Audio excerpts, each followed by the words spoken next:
I remember when we were younger, our parents really had to compare us to untoward elements in society, and it would bring us back to the straight and narrow. Nowadays, we're raising Gen Z children. If you compare them to anyone, you're going to have some rare moods on your hand. They don't like to be compared to anyone. They know that they are unique and they stand as such. When we're raising our children in the homeland, like our homeland, Nigeria, we usually have the support of family and friends, even neighbors. You know, on this show, we always say that a community or village raises a child. But what happens when you are abroad? Perhaps in a country where your children are born. You sojourn there, perhaps for a program, perhaps you sought greener pastures, and then you start to raise a family. They are away from the cultures and norms that you are used to.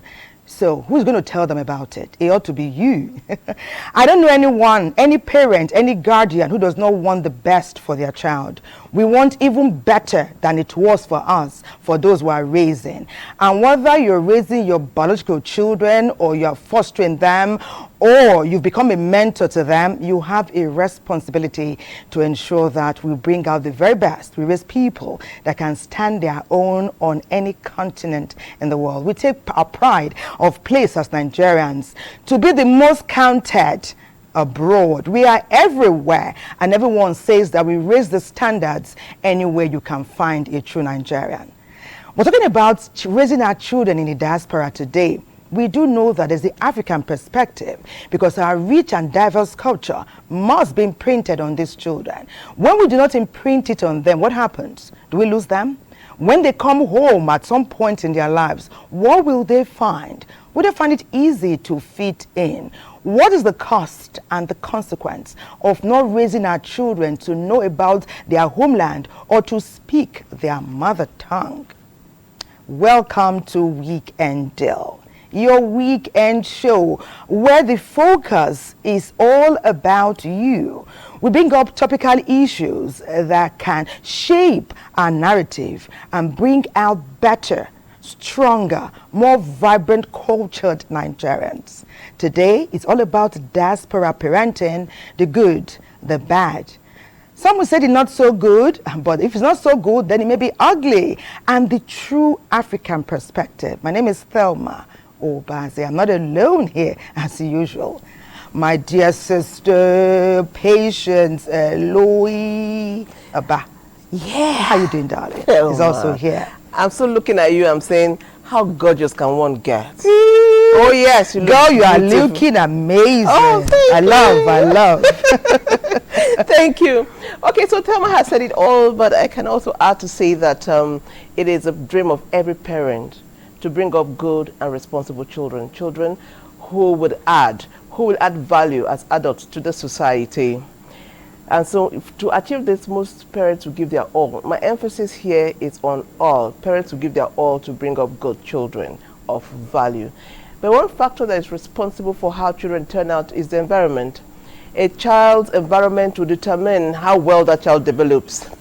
And let me quickly also add that what you teach your children at home is different from what the environment teaches them. That is why it is critical and very important that parents pay attention to the environment that their children grow. Like Tim also said, because of so many reasons, people find themselves parenting in the diaspora. For most Nigerian parents, parenting in the diaspora is quite daunting and challenging. And the simple reason is this, because of the differences in culture and the value systems. Now, parenting in the diaspora, what are the pros and the cons? What are the challenges? And what is the way forward? That's what our show today is all about. It is your favorite weekend show, Weekend Deal, coming to you from the network service of the NTA. My name is Patience Eloy Abba. Please, it's always so exciting having you join us on this program. We would love to hear from you. It's fantastic to have your company with us on Weekend Deal. You know that because you show up, we are, and together we can become. Great things I'm talking about. Now, we're talking about raising our children in the diaspora. What's the experience like? Are diasporan parents bringing their children into the full knowledge of what Nigeria encompasses in terms of our moral values, in terms of our cultural norms and traditions? Well, let's see what Talatu is bringing to the table this morning, because she did so much research to ensure that she encompassed details in our background feature today. Talatu, share. What did you find? Raising children away from the motherland can be a daunting task filled with unexpected difficulties. Diaspora parenting refers to the experience of raising children outside of one's native country or cultural context. The causes of diaspora parenting are diverse and complex. One of the primary struggles of diaspora parenting is preserving cultural identity. Children often find themselves caught between two worlds, struggling to balance their heritage with their surroundings. As a Nigerian parent in America, you want to realize that, yes, you were brought up in Nigeria, you have your Nigerian culture in you, but you are in the foreign country, and in order to live peaceably with that, in that environment, you also have to recognize that they have their own way of life. I'll tell you directly or indirectly, the way things are, they regulate the way we relate with our children. For example, there is what we call discipline here at times. It could be to the extreme. Over there, if it gets to that level, it becomes abuse. So, for example, I spend more time talking to my children, making them see what I'm talking about, making them understand it, so that we can be on the same page, than trying to force them to look at things the way I'm looking at it. You also want to feel for them, because one, they were born into a society where you live, and you from a different society, you're telling them, well, you don't do things like this, and in reality, that's what they see. When they go to school, that's what they see. When they go on social media, that's what they see. So it could be challenging for you as a parent. It could also be challenging for them as the children of an immigrant parents. This cultural tug of war can lead to identity confusion, making it challenging for children to find their place in the world. Language barrier can be a significant obstacle for diaspora parents communicating with their children in a language that is not dominant in their surroundings can be difficult. This language gap can lead to misunderstandings, feelings of isolation, and disconnection between parents and children. Diaspora parents often face societal expectations from both their homeland and host country. These conflicting expectations can create tension and stress.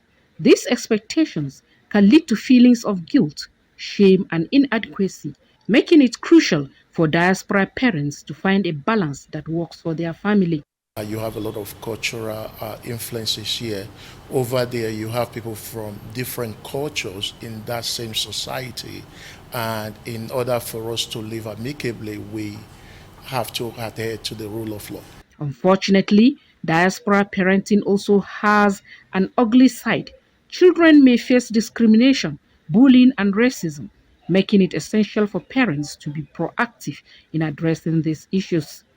This experience can have long-lasting effects on child's mental health and self-esteem. It is crucial for diaspora parents to create a safe and supportive environment for their children to thrive. Diaspora parenting comes with unique challenges that can be overwhelming at times. However, by acknowledging these difficulties and seeking support, parents can create a nurturing environment for their children to grow and succeed. Our focus today on Weekend Deal is diaspora parenting.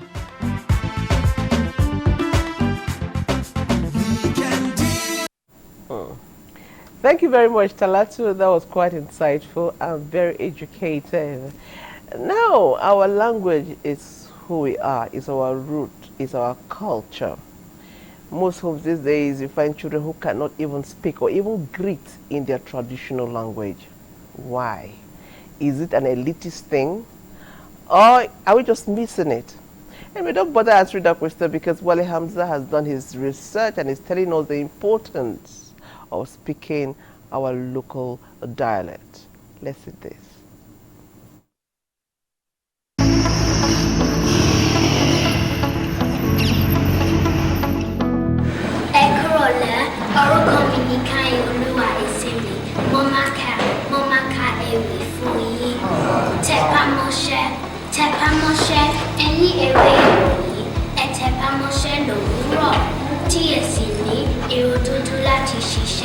Ọjọ́ alẹ́ ń bọ̀ tí kò ní sábàá mọ́. Ẹ̀rọ ti pẹ́ ẹni bá múṣẹ́ jẹ́ kọlẹ̀ mú iṣẹ́ jẹ. This poem tells us to work hard when we are young so we can rest and be rich when we are old.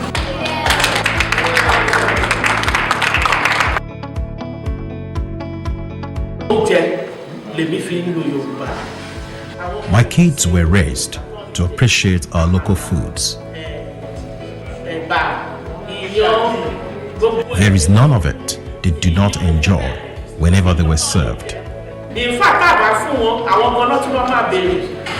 where's my amala today? I want my debiri. The church we attend, we do have a group where we promote the Nigerian culture. promote culture Nigeria generally. Yoruba, Igbo, In school, we believe they were taught in English. But whenever they are home, we ensure to speak Yoruba to them always.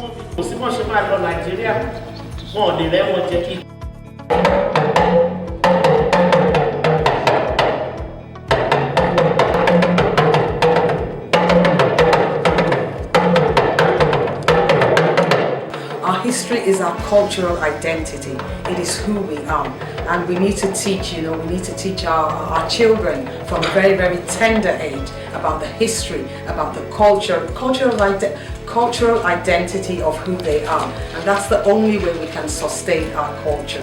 We learn about the British culture, we learn about other cultures, the British Empire, the British monarchy, the British royals. But in Africa, in Nigeria, we have royals as well. We have royalty as well. So I think the earlier the better we start to teach them about who we are.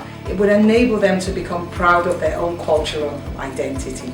For me, I think for anyone to feel self-fulfilled and to be able to realize their potential, they really need to understand who they are. And they need to tap into their identity. And for me, that's why it's more important than ever that we all do what we can to ensure that we promote the cultural identity of our young people in itself.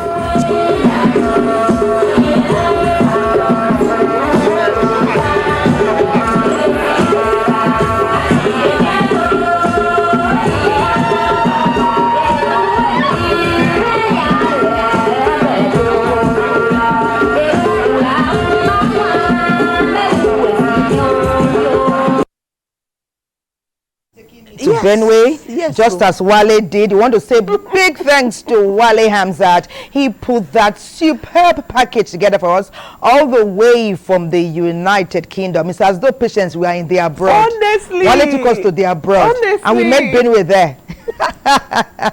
Wonderful one. Okay, it's time for us to meet our first set of guests.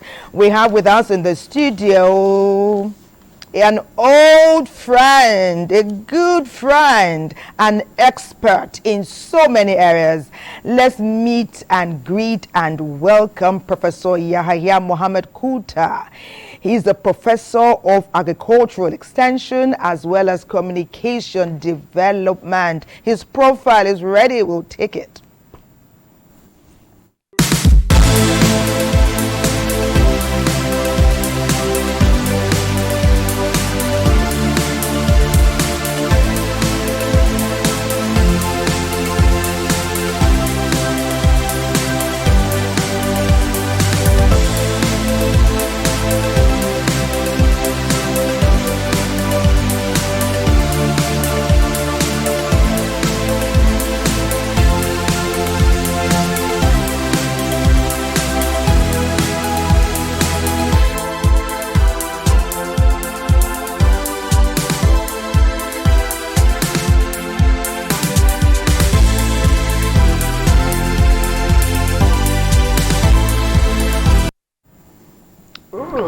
sir, you're welcome to our studios. Thank you. Nice to be here. Yeah, I just said I love your smile. Thank you. You look good, sir. Thank you. Thank you. Okay, so joining our guests, it's another woman.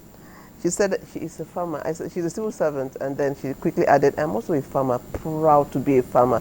That's what we were talking about, being proud of your roots. She is Nina Ugu. Again, let's see her profile.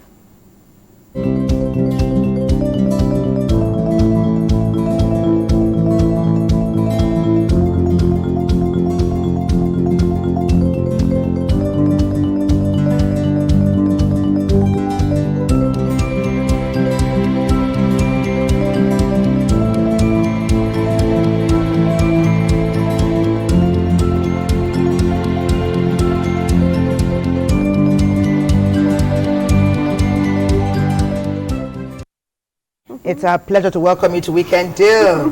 Thank Fantastic time to be here. And do you know that our mommy here welcomed a new addition to our family yesterday? They had a newborn and she spent most of the day with the family. Congratulations. Thank you so much. Thank you so much. And good thing we're celebrating Nigeria today. Let me start off with you, Mrs. Nena Ugo. You know, you've raised children, and for you it is important, I know, to infuse our cultural norms and traditions in them, because that's the way we know that they will know where they came from and know what our culture represents. But tell us, at some point you thought it wise to send them out of our shores to study. Why did you make that decision? Well, when I was in primary school, I schooled in Township Primary School in Suka. So we go to St. Teresa's Catholic Church. I see some of my friends that their parents, they goes to overseas and come back. Then after that primary school, entered Queen of the Religious Secondary School in Suka. Shome Melowa, the dad is a prof. So they always go to America for sabbatical leave. So I kept praying. I said, God, I want my children to go to abroad school. That is when I started praying, telling God, God, please do it for me. I want my children to school abroad, because I know I will not study abroad because my parents cannot afford it. God, help me. So before you know it, I got married, have 4 of them. Started raising them. I keep praying. That prayer is still in me. I keep praying. I kept praying. So one day somebody was talking about EMU, that in EMU, Eastern Medical University, Cyprus, that they pay half school fees, depending on your work. If you have a good work, you pay half school fees. So most of my friends that are there, their children are there. In Jideka, we're in the same office, so they send the son there, arrange it. So I kept praying. So because of that house school fees, we look onto it, we can afford it. This is how now we send those children abroad. They went there. But in a dormitory, that school is dormitory. They don't call hostel, they call their own dormitory. Yes. They 4 in 1, 2 in 1. But I chose to make them to be 2 in 1 in the dormitories. They have a school bus that will carry them from school, from the dormitory to school, from school to dormitory. Even if you're going to market, they'll carry them. So I always feel happy hearing that my child is abroad. I always feel happy. I don't even know how to go about it. I don't even know that so many things will be happening there. I don't know. So one day, my uncle called me. My uncle, his name is Engineer Okofi. He retired as a director in water resources. So he now called me. He said, "Are you at home?" I said, "Yes, Dad." I said, "Yes, brother, I'm at home." Because he's a man that I love so much. Anything he tells me, I like doing it. Yes. Because he can't deceive me. So he now came. The son too is in that school. So he now called me and now say, "How is it? How are you? Are you at home?" I say, "Yes." My children doesn't come home. They will stay there until they finish. So when he came now, he was now asking me, "Do you call?" And I saw Ike. He came with Ike, the first son. So and I said, "Ike, you came back?" He said, "Yes." I said, "When?" He said, "He came yesterday." Yeah, okay, I now greeted him. how is your brothers and your sister? He said, oh, fine. And now, okay, now my uncle now asked me, Engineer Okefe now asked me, how often do you call these children? I say, I called them last week. Oh, he said, no.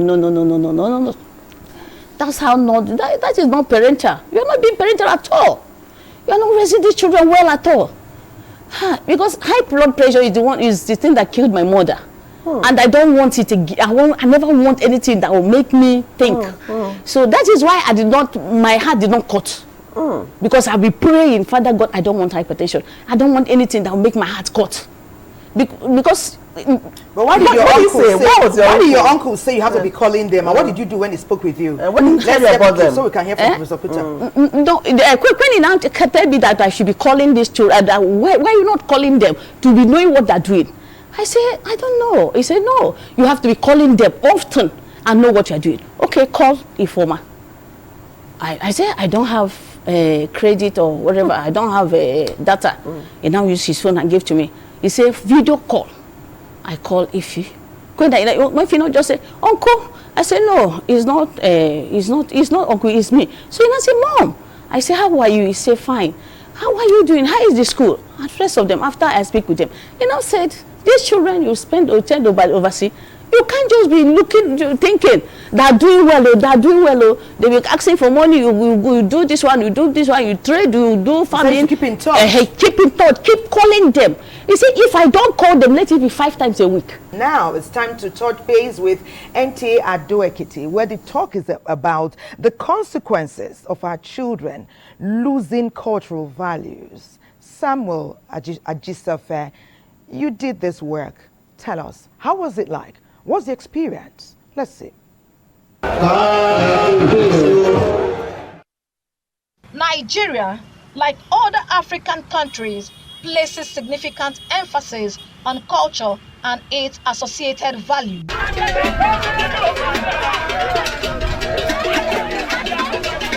A man without his cultural roots is a man adrift and with an identity crisis. In Nigeria, there's an ethnic group that is very good. That wherever they are, they always make sure that the first thing they teach their children, anywhere, either in America, Scotland, in Europe, in France, in Paris, they first of all teach their children their own culture, particularly their language. Cultural contact and acculturation have profound impacts on individuals, especially children of Nigerian descent trained abroad. Generation of people that don't know where they are coming from will head nowhere, actually, because the compass for where we are supposed to head as a group of people is usually from our history. And when we talk about the impact of foreign culture on our tradition, especially for children who have foreign exposure, I would not say it's totally negative, but it's more negative than positive. As a people, I think as a race, we usually appreciate white things, right? We appreciate the way they speak, the way they talk, while we do not appreciate our own, which of course is on certain values like respect, like dignity of labor. In some cases, children trained abroad have issues of conflicting values, while communalism and shared responsibilities internalize the African culture. Individualism is a common feature in the West. This may be viewed as misnomer in Nigeria. The style of communication, especially between the children and their parents or other elderly people, is another area in which cultural values are being eroded. Casual and confrontational approach are viewed as disrespectful, as against the serious and cautious approach that our culture is known for. It all depends on the parent. For those parents who are conscious of the values at home, some of them do teach their children the core value of where they are coming from, not minding the environment they are growing up. And so sometimes you see them, if they are well taught, when you meet them, they still prostrate. They still give you the respect that we are used to back here at home. But some of them who are not too careful, and they allow their children to be carried away with the foreign culture, you see them imbibing the culture of the adopted country. And so it's not unlikely that you see them, instead of them to prostrate for you, they'll be shaking your hands. One specific consequence of losing cultural roots is in the area of disconnection from heritage and tradition, manifesting in preference for foreign foods as against local delicacies. In terms of greetings, the usual respect, especially associated with prostrating and kneeling to greet one's parents, has also been affected. We like adapting to other people's culture instead of our own, and we get used to it. We take it as a good thing. So someone traveling outside the country, we want to do what they're doing and neglecting his or our culture. Then, isolation from one's cultural roots also has its mental and emotional impact. Children and even adults begin to struggle with emotional well-being as they are alienated from their cultural roots. Going forward, there is need for one's culture, tradition, and the attendant values to be preserved if such culture and values will not go extinct. I'm a pure race Ekiti man. I've been to several countries, but the Ekiti man in me, they don't want me to revenge against the Ekiti man in me, so I can't. Though technology and especially the internet has turned the world into a global village, each race, ethnic, and group has its own peculiar identity as occasioned by its culture, tradition, and cherished values.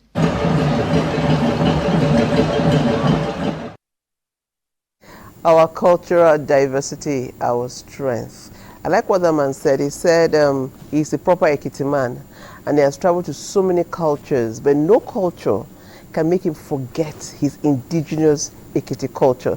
So I used to wonder how people spend 1 week outside of Nigeria and they forget to speak like I'm speaking. It becomes a Ghana wanna do it. Anyway, our guest is still here and they are gonna do our show. So let's be our guest. Okay. Oh my God. Okay. These people were telling us a fantastic story and it's personal to you. You could feel it. So the children went abroad and all that happened. So how did they turn out? Where were the challenges? Were there any challenges with the upbringing you gave to them here in Nigeria, or they kept true to who they were? What was your own experience? My son now, he was working. He was doing this restaurant job. And then he was cooking for people indoor. Cooking, he learned it from me. Which is what he learned from you. Yes, I do it up till now. I cook for people. Every Saturday now. I'll cook for bankers, some banker that doesn't have time. I cook stew for them. Okay. So my son was doing it. He now bought a car. He called me that I should send my car number. I said, for what? He said, you want to send me money. I said, money? I'm going to collect 1 naira from you until I see a degree certificate from your hand. Oh my. He said, Mom, I said, 1 naira I will not collect from you. During a summer holiday, because they start their summer from June, they close, first semester start from October to January. Second semester, they call it spring, start from February. She's also teaching her mommy things. Mommy doesn't see Mommy is giving them values and cultural values. They are telling mom about what happens. So cultural exchange. It starts end of February to June. So from July, they start their summer. So she's working. I don't have money to pay for their summer. So she's working there, they're working. They're welcoming the new students coming from Nigeria, coming from other countries. So they pay them salary and they pay them commission again, depending on how many you brought. They pay them. So let's hear from Professor Kuta now. While she was inculcating values in them, they were doing same, telling her what's happening in Cyprus and Greece. You tell us, take it from there. Can we now enrich our conversation with about the importance of cultural exchange? If we raise our children well, we will not lose them, right? Yeah. That's right. Well, as I said from the beginning, I didn't miss word that charity begins at home. Yes. And the foundation that you lay is what will determine the extent to which whatever you want to build will stand on. I will give you a personal example about trust. Myself and my father decided to give us very tough challenge of discipline. when we were going to school, I started before my younger sister, who is also coincidentally a professor of microbiology at the Federal University of Technology. And discipline is a basic foundation.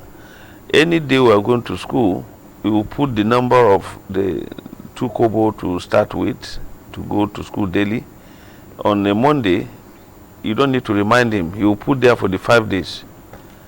So you go and pick your own share and you go to school. You cannot take more than what is allocated for you.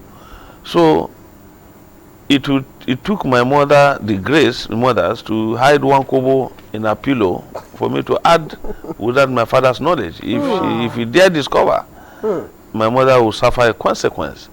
So we will go to school.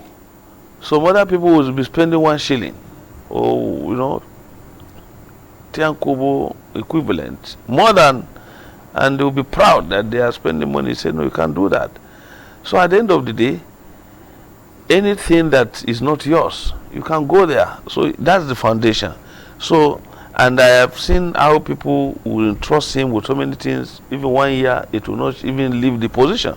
So I learned the concept of trust. And what is not yours, you don't take. So that created a foundation. And my own other children, they also pick the same spirit. Those qualities. And, that discipline. So my daughter would tell me that I brought up my children in the way that you have brought us up. Discipline. And they, coincidentally, they live abroad too, and that they are still with the spirit of that foundation. Okay, that's we have one feature still to buttress our point here. Anna was out on the streets and she was talking to Nigerians, I presume they are patriots too, about the love for their fatherland vis-a-vis what we're discussing. And we married it with parenting children outside our shores. Anna, take it from here. But I wanted you to tell us, okay, Hank. I would love to teach my kids about Nigeria, and that is why it's always good, even if you are in abroad or anywhere of the country, it's always good to visit back your home. It's very important because whatever you are inculcating for the children, it's the white man's culture, not your African culture.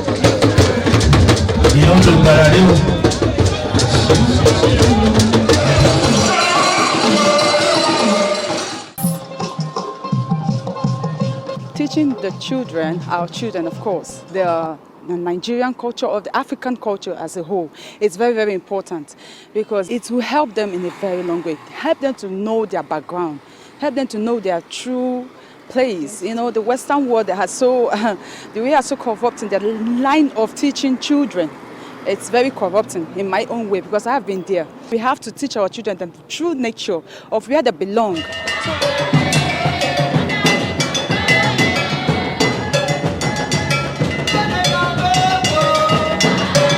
First of all, the love is supposed to be shown from you. Everything you show the child from the age of 5 is something they learn, no matter what it is, whether good or bad. The children that are raised here are more well brought up, more disciplined than, because they live more of a free thinker's lifestyle than here. Here, culture is imbibed, discipline is imbibed. Then, the culture and discipline of religion is imbibed, whether you're a pagan, whether you're a Muslim, whether you're a Christian. And even then, if you're a free thinker over here, there's still some sort of discipline that is also imbibed by the parents. I wouldn't want to have my children outside there.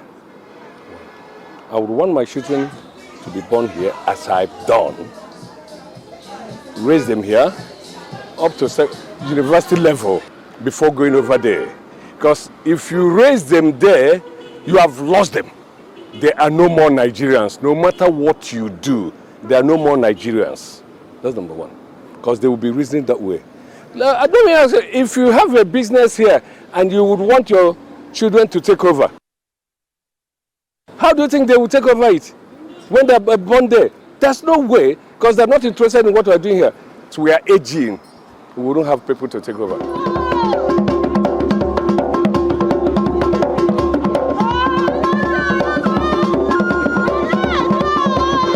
the understanding of your culture is because you are in this place. You can't be in abroad and learn that culture. You cannot study it online. So every parent should tell their children, home and abroad, wherever they are, that first of all, your motherland is important. There is no foreigner in any country that goes to another country that speak ill of their own country.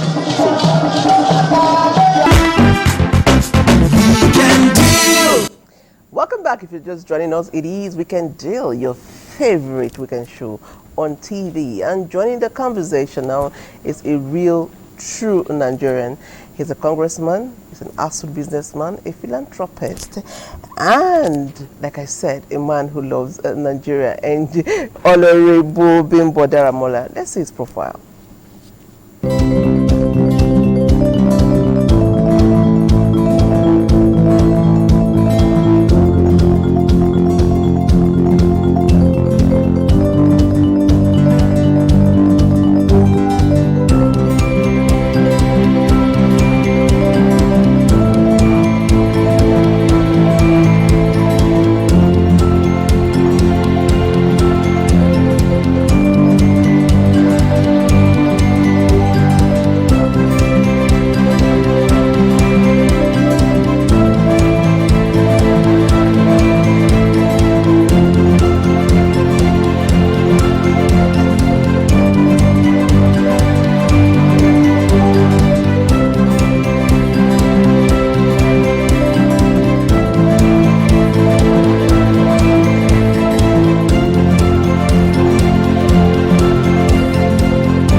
Okay, welcome you to Weekend Deal. Thank you so very much. Fantastic. Okay, so let me start from here.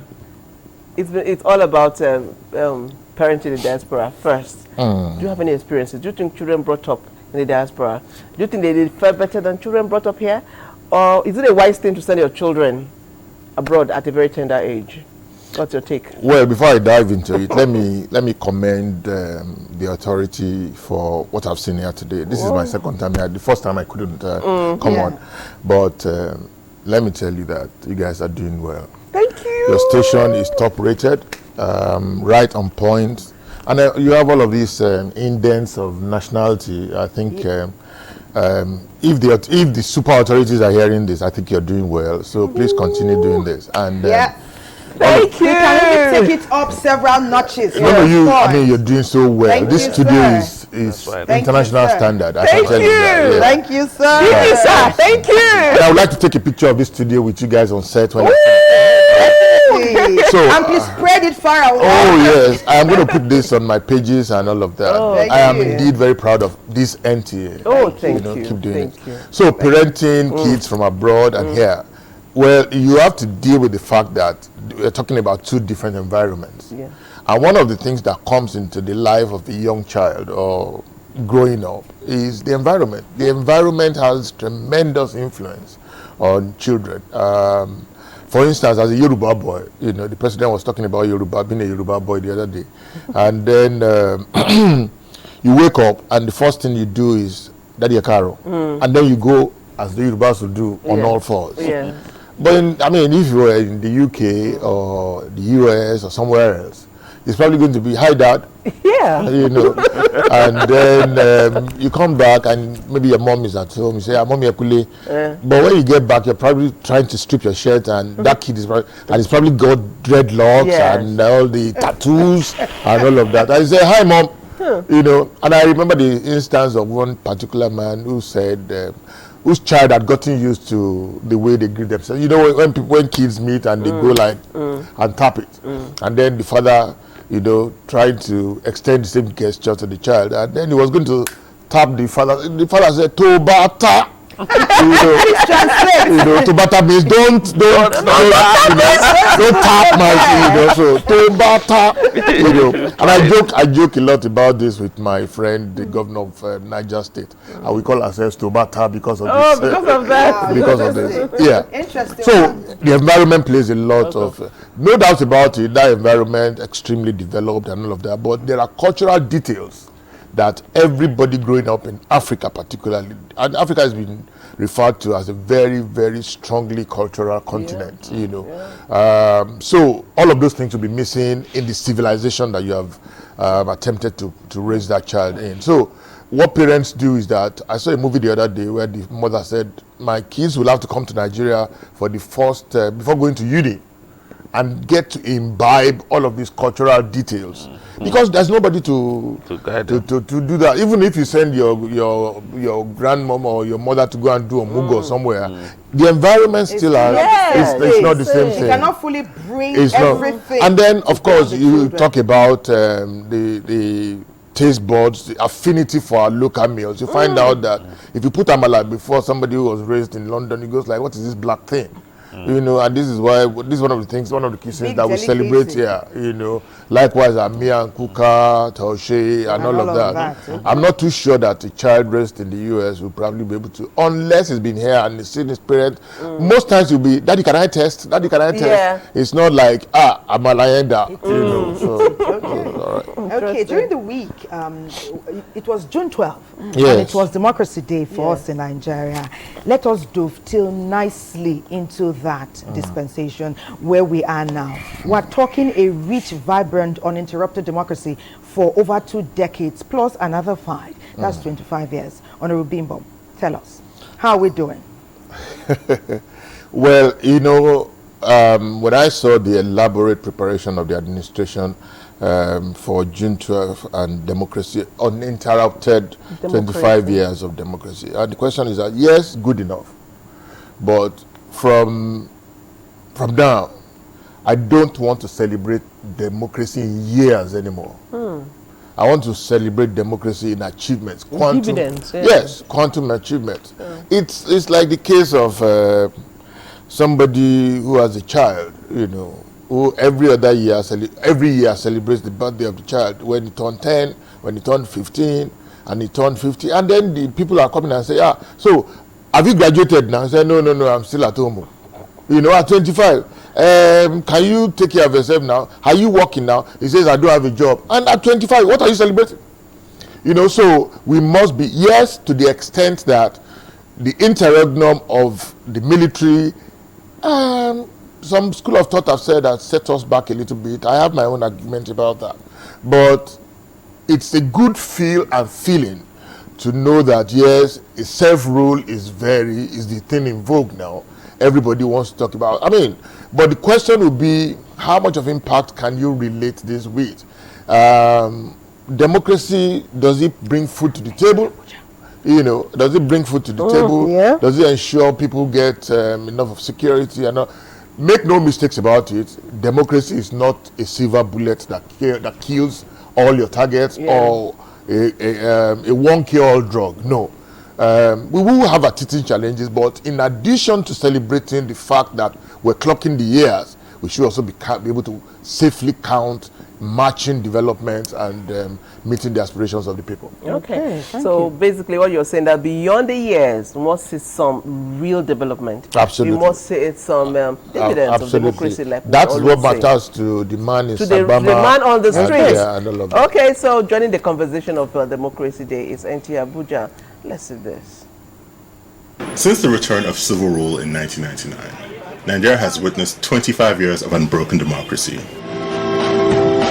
History will forever remember General Abdul Salam Abubakar for planting the seed of democracy in his handover to the first civilian president, Olusegun Obasanjo, on May 29, 1999, a date that was eventually picked as Democracy Day to be celebrated every year until 2018, when former President Muhammadu Buhari officially changed the date to June 12th due to a symbolic unforgettable event, which left a lot of legacy and footprints in the sands of time. For the very first time in the history of Nigeria, we have had 25 years of unbroken civil rule. And that is quite significant, and that is the whole essence of the celebration we are having on this June 12th. With effect from 2019, May 29 has ceased to be our Democracy Day, and we now celebrate it on June 12th of every year. After so much pressure The election was now fixed for June 12, 1993. And Nigerians had the option of doing things the way they used to do, based on tribal, religious, and all other sentiments of moving forward. And historically, the people chose Chief MKO Abiola in the freest and fairest election. So the country came as one to resist impunity, to demand for democracy. Nigerians are ready for democracy. Nigeria is now the fourth largest democratic nation in the world, with landmark successes and challenges. It's a misgrade. It's a misgrade because when you say what are successes, I won't say we haven't succeeded in any way. The fact that we have been able to successfully transit, and have successful elections for 7 consecutive times is one of the glowing tributes to the memory of June 12. Democracy is a never-ending journey. It's a work in progress, and that counts for something. It then means that our leaders have now come to realize that people can defeat them, people can vote them out of power, but we are not where we ought to be. That I must state. It's still a transition. We are far from the ideal. Democracy is a means to an end. It's not an end in itself. The success I can say has been achieved so far is ability of the nation to make choices. We now know that every 4 years, whether good or bad, we have an opportunity to choose new sets of leaders. And no matter how, we don't expect guns to come anymore, because as he said, the worst of democracy is still better than the best of military. The hitches of democracy, from what I can see, some of the scenarios, we still know that there's still rigging at certain places. There are still situations where people don't really get what they expect. And then at times there can be compromise, even beyond the control of INEC. The vision of Nigeria's democracy looks deep, with projections, hopes, and aspirations for a better future for coming generations. Nigerians generally agree that the unity of the country is the best bet as a nation. I made a solemn pledge to work for you, how to improve your welfare and living condition. It's of paramount importance to me.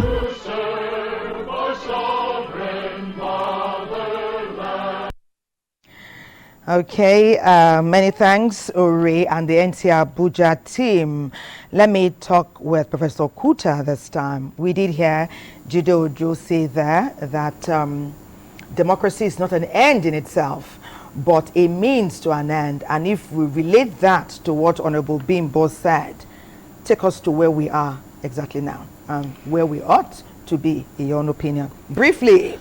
Yes, thank you, and let me acknowledge and join Honorable Bimbo that NTA is the flagship and is the channel to which we can help our country, positive journalism, because the media is a tool of transformation, and the NTA, you are not only transforming yourself, but you're also transforming Nigeria and giving Nigerians the best. So we congratulate ourselves for this kind of opportunity. We didn't come to play. Now, on a very serious note, well done, thank you we must continue to aspire for greater possibilities.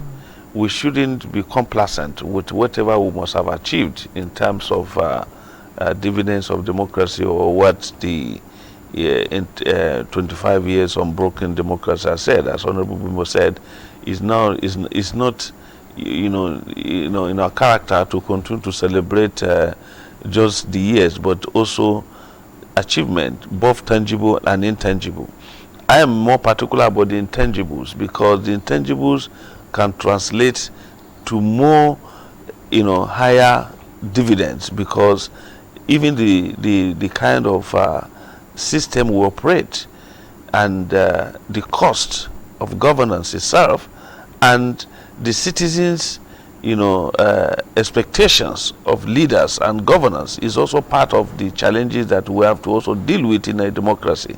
So let us have that kind of unity of purpose, the sense of belonging for all manners of people, as the Constitution said, and let our leaders be concerned about the oath of office, because you carry the Bible or the Quran and swore to defend the Constitution of the Federal Republic of Nigeria and deal with all manners. But in reality, we need to translate this so that we are not swearing to the Bible or the Quran just because of fun or ceremony, but because you know that there is a day of reckoning where you account your Creator based on that thing.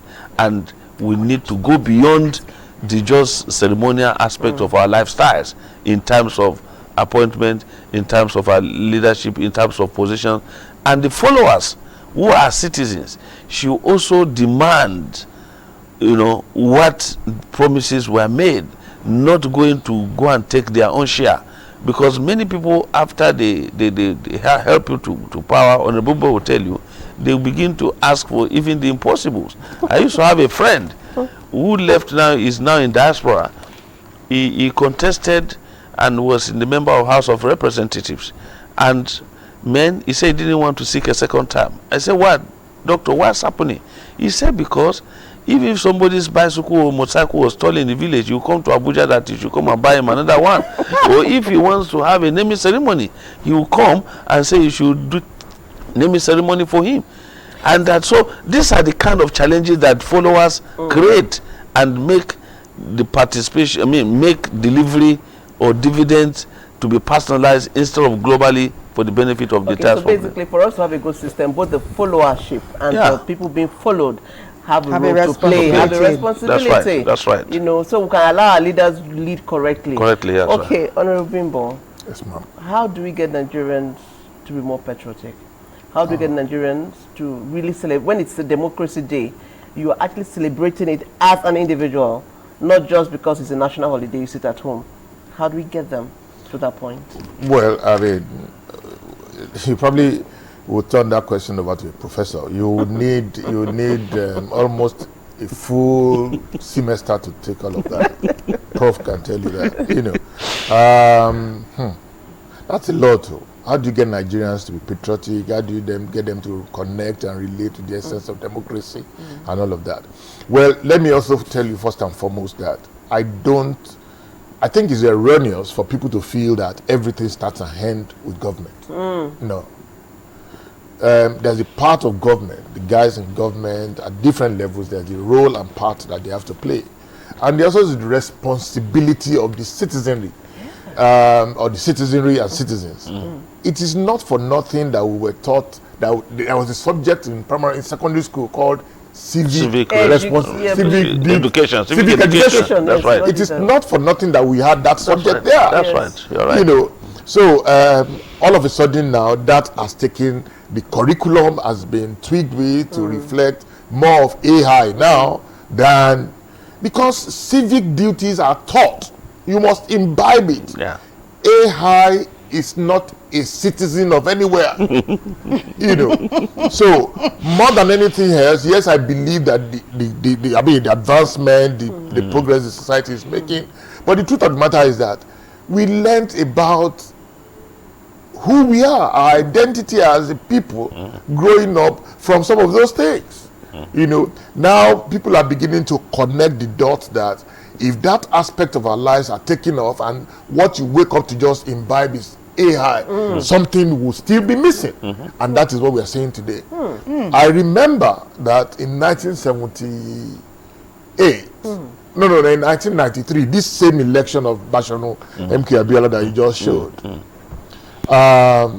it was one election that Nigerians voted across board for this one man because of who he was and what he represented.